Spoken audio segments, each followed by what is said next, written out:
Boleh cerita akak, nama penuh akak duduk mana? Assalamualaikum, saya Nurin dari Pasir Gudang. Macam mana akak boleh terjebak dengan produk Forever ni, aloe vera ni? Okey, terjebak dengan produk ni sebab anak ni sakit sawan atau epilepsi. Okey, saraf dia bergerak-gerak. Dia kena masa umur 12 tahun, sekarang umur 13 tahun. Kena pada bulan April 2017. Lepas tu kali kedua kena masa bulan 7. Jadi masa pertama kena tu memang tak tahulah yang dia ni sawan sebab dia tak demam. Dia tak ada simptom-simptom macam mulut berbuih ke apa. Tiba-tiba masa dia tengah tidur, badan dia semua kejang. Jadi kami ingatkan dia ni bermimpi. So buat tak tahu je. So kali kedua dia kena bulan 7 dan doktor sahkanlah dia kena sawan. Jadi sawan ni sebenarnya pun memang bukanlah dia sebab demam ke apa. Bermakna dia boleh kena masa bila-bila. Umur kita dah 20-30 pun boleh kena Maknanya sawan. bila kita dah dewasa pun kita boleh kena juga sawan ni kan? Betul-betul.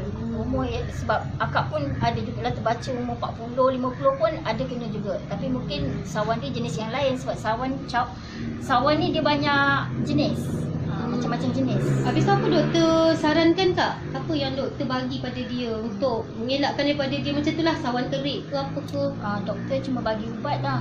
Dia ada jenis-jenis ubat. So far yang masa first time dia makan Epilim tapi dia tak serasi.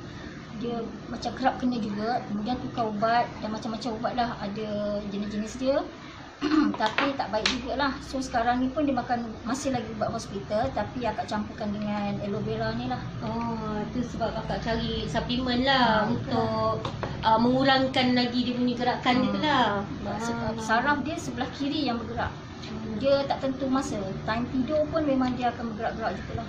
Apa produk yang dia ambil selain daripada aloe vera kak? So far ni aloe vera, royal jelly, ini vitamin C dan minyak zaitun. Minyak ikan, kan ada minyak zaitun lah. Sekarang ni gerakan dia dah okey sikit ke macam mana kak? Dalam sebab berapa lama dah akak amalkan produk ni? Masa ni dah amalkan 3 botol, satu hari 1 botol untuk aloe vera. Alhamdulillah lah dah nampaklah perubahan 40% dalam masa 3 hari. Alhamdulillah, satu hari 1 botol kak banyak tu alhamdulillah. Nak baik cepat kan.